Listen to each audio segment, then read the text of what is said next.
Coach, could you talk just a little bit about the rebuilding process and how it's going?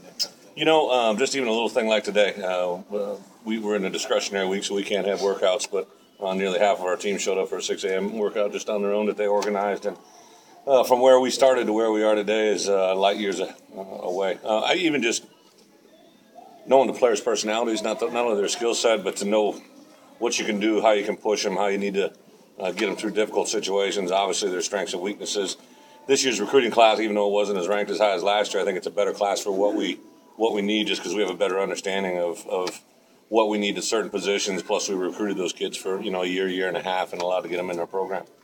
Coach, if you get 4 years down the road there and people look at your team, do you think they'll say, that looks like Wisconsin? I mean, if you got the pretty much same model that you expect to have at Arkansas that you had at Wisconsin. I don't think it's a matter of if, it's when. I think when we get our winning ways there, it'll be similar to what you saw, but not a cookie cutter. I think part of the reason I made the move is you get a different pool of recruiting. You get a little bit different access to a certain type of player.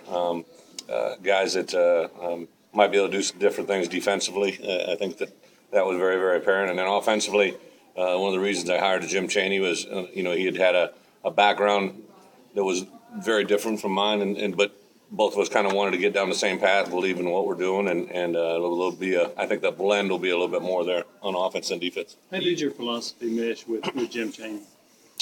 Well, I think our philosophy together is something that was totally different than what Arkansas had been. That was probably something I knew going in.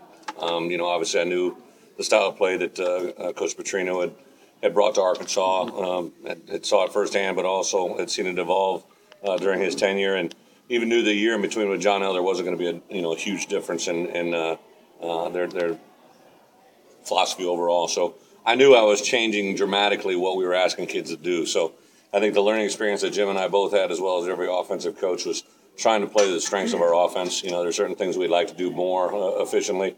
I think the thing I'm excited about, that Jim's excited about, as well as everybody in our program, we probably have 3 legitimate backs. And even during my tenure at Wisconsin, I never had 3 that were as capable of these three guys together. It reminds me a lot of my first championship year when we had a John Clay, a Monty Ball, and a James White. All 3 of those guys got their NFL opportunity, and I believe these 3 guys are all of that caliber. When you look at that offensive line, is it up to where you kind of expect it to be when you mentioned running the ball? No, I think that we're probably, I said during the spring, probably 2 positions away from fully getting there. We got great kids that are battling out for those other 2 spots. I feel really good about Dan Skipper, Denver Kirkland, and Bret Cook. The center and the guard position are still very much open in the air. Certain guys have had some positive steps in the right direction. We're going to bring in 3 to 4 freshman offensive linemen. There's one guy that's in question of whether or not he'll get in by NCAA qualifications. But I feel very excited about a couple of those guys at that position in particular.